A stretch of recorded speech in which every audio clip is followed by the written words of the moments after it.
துவாரகையின் அரசன் 11ஆம் பகுதி. கண்ணில் பட்ட பிரசேனஜித்தின் உடலை பார்க்கவே கொடூரமாக இருந்தது. பரிதாபத்துடன் கிருஷ்ணரும் அதை பார்த்து கண்களை மூடினார். சற்று தள்ளி பிரசேனஜித்தின் குதிரையும் சதை பிண்டங்களின் மிச்சத்தோடு கிடந்தது. கொடுமை கொடுமை, பிரசேனஜித்திற்கு இப்படி ஒரு நிலை வந்திருக்கவே கூடாது என்றார் ஒரு துவாரகைக்காரர். உண்மைதான், யார் செய்த கொடுமை இது என்று கேட்டார் ஒருவர். இது மனித செயல் போலவே தெரியவில்லை, கொடிய மிருகத்தின் கைவரிசைதான் இது என்றார் மூன்றாம் அவர். ஆம், இது மிருகச் செயல்தான். இந்த காட்டில் இருக்கும் சிங்கத்தின் செயலாக இருக்க வேண்டும். பிரசேனனும் அதை கொல்ல வந்ததாகவே கேள்வி. சரிதான், என்றாலும் சமந்தக மணிக்கு சிங்கத்திடமிருந்து காப்பாற்றும் சக்தி கிடையாதா? ஒருவேளை அதன் சக்தி மனிதர்களிடம் மட்டும்தானோ என்னவோ? அது சரி, அந்த மணி எங்கே போயிற்று? சிங்கம் கொலை செய்திருந்தாலும் சிங்கத்திற்கு மணி எதற்கு? அதற்கு இரத்தமும் சதையும் தானே தேவை. அவர்களிடம் இப்படி பலவிதமான கேள்விகள், பதில்கள். கண்ணனிடம் மட்டும் தீர்க்கமான மௌனம். அதை கண்டவர்கள் கண்ணனிடமும் விவாதிக்க ஆரம்பித்தனர். பிரபோ, முதலில் தங்களை சந்தேகித்தோம். தாங்கள் இல்லை என்பது இப்போது உறுதியாகிவிட்டது. இவ்வேளையில் தாங்கள் எதுவும் பேசாமல் மௌனமாக இருந்தால் எப்படி?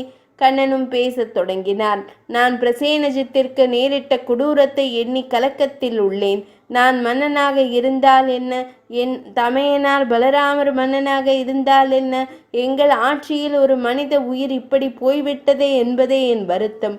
உண்மையே, இப்படி மிருகத்தின் பசிக்கு இரையாகி போனது கொடியதுதான் என்றார் ஒருவர். கண்ணனும் மறுமொழி கூறலானார்.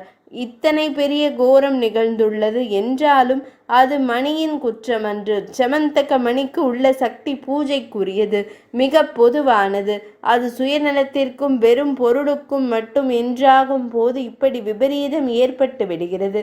நெருப்பை கையாளுபவர்கள் எப்படி கவனமாக இருக்க வேண்டுமோ அப்படி கவனமாக இருக்க வேண்டும்.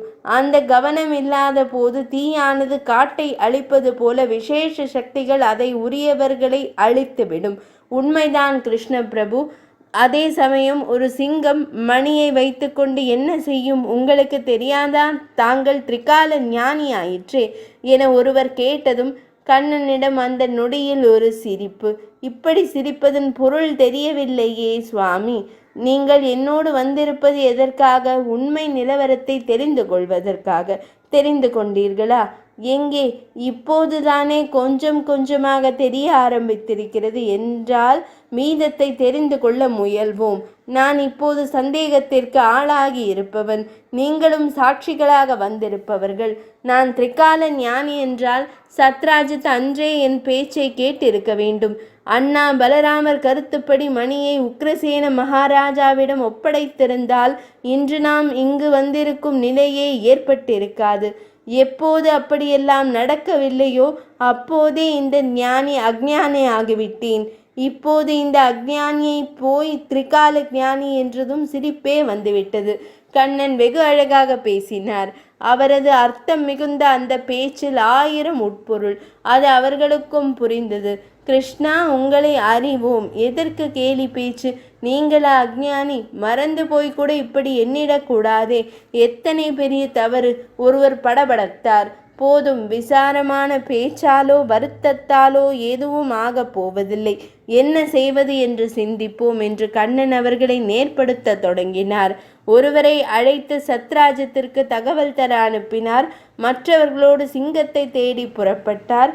முன்னதாக பிரசேனஜித்தின் எச்ச உடலை ஒரு வஸ்திரத்தால் கட்டி ஓரிடத்தில் பத்திரமாக வைத்தார். அதன் பின் கண்ணனுக்கு அந்த சிங்கத்தின் காலடி தடங்கள் வழிகாட்டின. எல்லோரும் கண்ணனை தொடர்ந்தனர். அது ஒரு குன்றின் உச்சியை நோக்கி செல்லத் தொடங்கியது. மெல்ல உச்சியை அடைந்தனர். ஆனால் அங்கே ஆச்சரியம் காத்திருந்தது.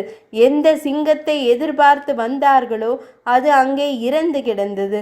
அதனுடைய உடம்பெங்கும் இரத்த தோய்வு. அருகில் கருப்பு ரோபங்கள் உதிர்ந்து கிடந்தன. பிரபு, இது என்ன விந்தை என்றார் ஒருவர்.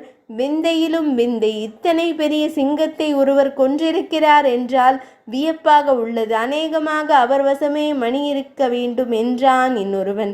கருப்பு ரோமத்தை பார்த்தால் கருங்குரங்கு, கரடி போன்ற மிருகங்கள் சிங்கத்தோடு மோதி இருக்கலாம் அல்லவா?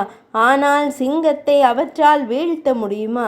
மணியை அவை எடுத்து செல்லவும் வாய்ப்பில்லையே.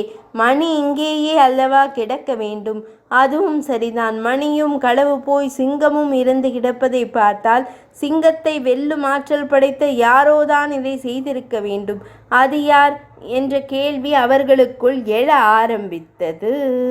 11ஆம் பகுதி நிறைவடைந்தது.